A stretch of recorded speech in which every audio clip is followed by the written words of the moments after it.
What's going on, everybody? It's your boy C-Zar, and we are talking about Bitcoin Cash in this video. It is the 12th, actually, sorry, it's the 13th of September. The new day is just about 4 hours underway, and we are sitting at about $330. Shout out to the Dragon Riders in the House of the Dragon. Up 8% this week so far. I was looking at the monthly just to reminisce with the prior cycle high to the cycle low here, and it's got me thinking, and I do want to say there's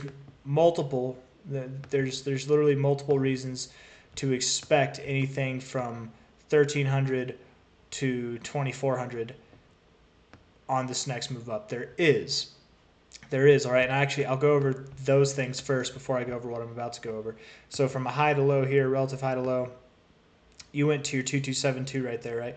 Pulled all the way back to your 1272 and then went all the way up to your 3786. Actually holding support on that 2272 right now. That's pretty impressive. Might you go to the 4618 or the 5618 on this next one, somewhere in between perhaps, something to consider there. But the main thing being that you went to your 2272 on that first attempt, okay? So on that first rally. From a high to a low of this next consolidation phase, the next rally went just above the 200 level. So both times going above your 200 level at least, okay? From a high to a low, your 200 level would be here, right? If you did the same pump based on fibs that you did last time, I would at least expect something around $1,900, which would put us just above this high here. It does stand to reason that we could fall just shy of this. We could go just past it. It's not a direct price prediction. It's just an idea, right? An idea to get on the map there. And something else I want to do is I want to take this back. I want to take this high to low because it's just so well respected, right? Like this going all the way through, like so far, it's actually pretty well respected. I might have to throw some more in between fibs on there. I don't normally do, but from a high to a low, we do have acceptable fib targets for this relative area in this prior area, the area that actually started us off, kicked us off on the bull market, and that is between about $1,000 and $1,700. So does that sound familiar? That it's stuff that we've been talking about for months now, as far as end of the year prices go. Absolutely, we could go higher, but I want to say that looking at it this way does make me think that perhaps we don't see $2,000 or more by the end of the year. I know that I've been throwing that on there as a possibility, and it is still a possibility, but I'm less in that camp now. I'm starting to think 17, 1800 might be the maximum of what we should expect, and $1,000 is kind of the minimum of what I would expect. And here's why, right? So I wanted to start with the good stuff first before I got to the, it's not bad, it's just more conservative. From a high to a low, you did this classic thing with your fibs where you went up to your 382 area. Yes. You went through it. Yes, you went. That's well above this yellow line, the 382. I get it. You went to your 382 area, pulled back to your 236 area, went right up to your 618. Classic maneuver. I don't care if it's off, if it's spot on like this. I feel like this is pretty spot on. Went up here, showing respect on the fibs, rejecting the golden ratio zone, and coming back down and finding support on the 382. This is all very common behavior. And generally speaking, whenever you get this kind of behavior on a move, respecting the fibs like this, you would expect it to respect the fibs, expect respect later. So if the 61869 area was resistance this prior time, the 382 area was resistance the time before that. The next area logically would be the 786 to 886 area, which is between $875 and about $1,200. And I'm going to give it $1,200. It's $25 less for the 886 there, but being that you kind of went, I can't really show it with these white lines in the way. You kind of went through this, you went through your 382. You might go a little bit through your 886. It's not as common to go through your 886, but it's also not as common to not touch your 382, which you didn't do. So perhaps you do go through your 886. I don't know. And you really could, with this in mind, this is your second attempt through your 618 golden ratio zone. You could go through your 886 on this attempt. You could find resistance up here, and that's why I think that $1,700 zone should still be considered. But perhaps a little bit more refined, $875 to $1,700 would do, and then based off of this high to low, the minimum would be $936. So if we're breaking through the 786 here on this more macro fib from a prior cycle high to the cycle low, I would think that we do go to the 886.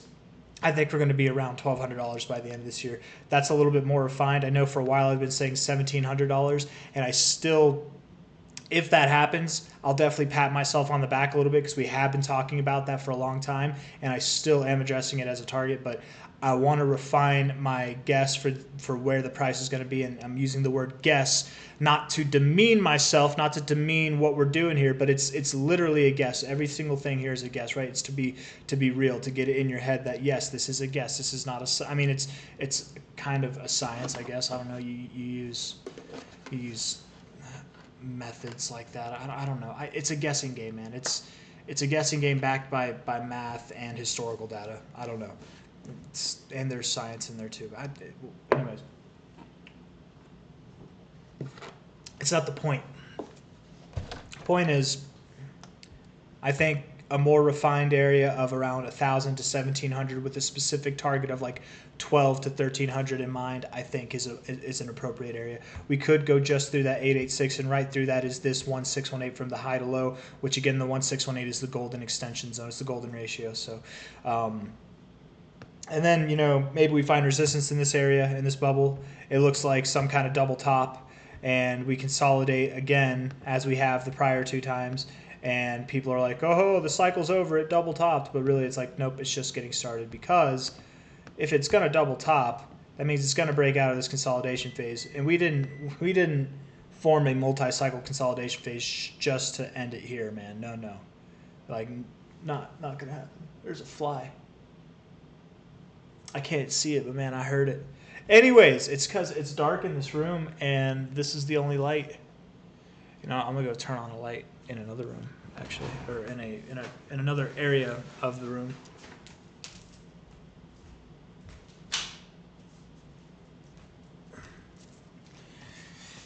Brighten it up a little bit in here. I don't know. Yeah, there's some of my daughter's toys back there that I didn't clean up. That's why it was a little darker. I didn't want to clean it up before making the video. Anyways, enough of my personal stuff. That's the scope, guys. That's what I'm expecting by the end of the year. Let's go over some short-term stuff and wrap this thing up, okay? $330 now. Beautiful. Love it. Every single day that passes, it's more and more looking like a low. The hyenas are quiet, guys. They're back in their caves. For those of you that don't know what I mean by hyenas, those are the haters. Those are the people who like to talk smack in the comments. Since I've called the low, as each day has gone by, why is this thing's not going away? They've only gotten quieter and quieter and quieter, and I'm afraid it's hibernating season right now. It's a little bit early to be hibernating, but they this move definitely kicked them back in their caves. I don't know. I miss my haters, man. I miss the hyenas. They are some of the most dedicated fans out there. I know all the nice people that write me nice comments and leave likes and subscribe and all that stuff. Thank you guys for doing that. I appreciate everybody who does that.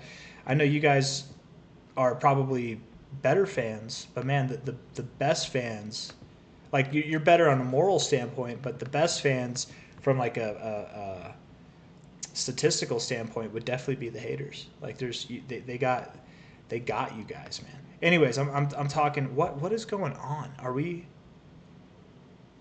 Did I run out of Wi-Fi? Can you guys still hear me?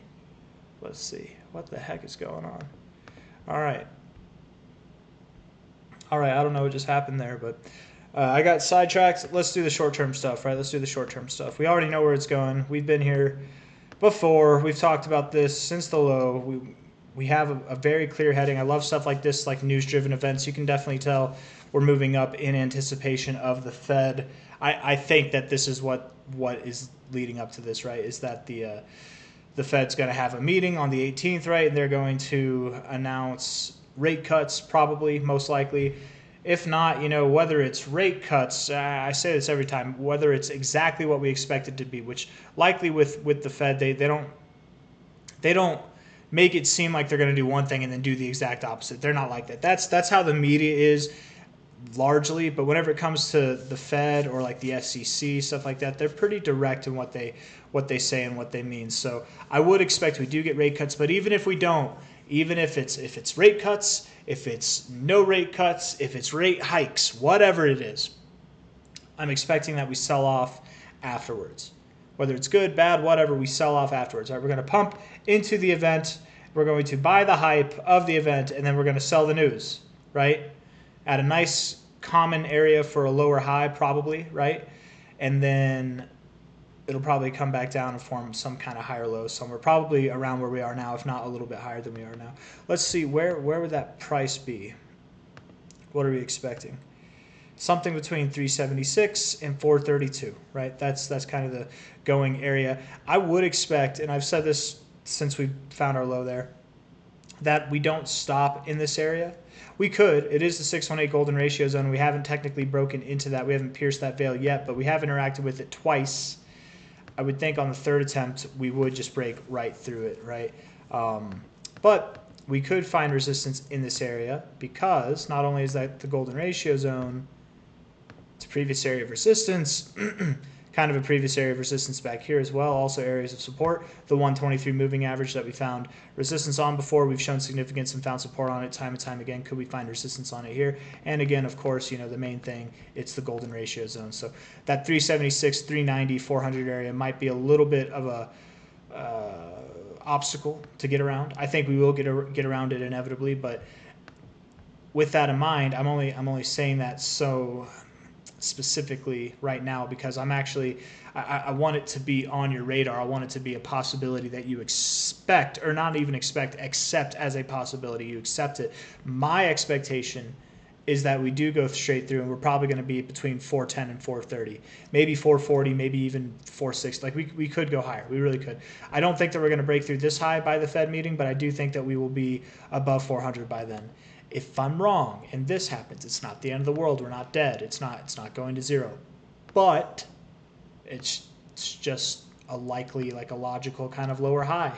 It's in an area that makes perfect total sense. So it's totally fine if it does. I'm just feeling like we're a little bit more froggy than going to the 618, 69. I don't think we're going to break right above this and then chill right there. We could. It's possible. But like if we did this by the Fed meeting, then I would expect we consolidate up here. I wouldn't think that we get up here and then pull back down. I mean, anything can happen. I don't know. Who cares what I think? It's just noise at the end of the day. But I don't know, guys. Let's see. From this overall high to this low here, one last thing before we sign off. 236 area. Generally would expect you to find resistance here, but I don't think you're going to because you had your low already. You've already interacted with this area, so probably up to your 382, which also is a very common area to find resistance, which also is right around this green line, which also is right in the zone between this high to low here of the 618, 69 golden ratio zone, right? It's a little bit actually above it, but tomato, tomato, potato, potato, a lot lining up in that area, just under 400 and around like 430, 450, stuff like that. So that's it, man. We're just anticipating that over the coming days. No, I don't think we're going to go down. We had a red day. We might have another red day today, but man, we're going to be going up. You know what it's like over the next, it's the 13th today. We got 6 days left over the next week, guys. You know what the game plan is. Don't be surprised. Don't be scared. Be prepared. It's a perfect time to get in. It's an absolutely perfect time to get in. 3:30, man. In a couple months' time, you're going to be like, and I want to make sure that you guys, okay, you can. I'm getting all these warnings. It's saying I don't have internet connection, but OBS and everything is running fine. So I'll just post this video whenever I have connection again for whatever reason. Anyways, I don't remember what I was about to say. It's a great time to get in. It's a great time to get in. Okay. Absolutely a great time to get in. 2 months from now, you're going to wish that you got in at 330. Prices are going to be above $1,000, above $800, above maybe even $1,500, $1,700, man. In the next 2 to 3 months. And 330, absolutely a steal. If the price goes down from here, I doubt you even have like a 10% potential to drop from here. So the upside is far larger than the downside. The risk to reward right now is off the charts. Great time to get in. I wouldn't even think about it. If I didn't have to take care of some shenanigans right now with my wife's car, I would be throwing a lot of money into here right now. But we got bills we got to pay, and sometimes they come in right at the lows. But that's okay. I've been taking nibbles here and there throughout this time as well. Just not this last little, not this all aboard call. That's okay, because I'm already aboard, man. I hope you guys are too. I hope everybody that's watching this video picks up some Bitcoin Cash and enjoys the ride over the coming months. I don't expect it to be the absolute best top performing crypto out of any crypto out there, but out of the top 20 coins, out of the top 50, it really could be the best performing coin throughout the rest of the year. If not the best, I would bet it's in. If we take the whole top 50, I'd bet it's in the top 3 best performing coins for the rest of the year. When you have the top 50 and you have a top performer in the top 50, that brings security. The reward is nice. You're not looking for the biggest gainer in the entire market. I mean, everybody is, but it's hard to find. It's harder to find, right? That's why I love Bitcoin Cash, because it's just I feel like it's a safe bet.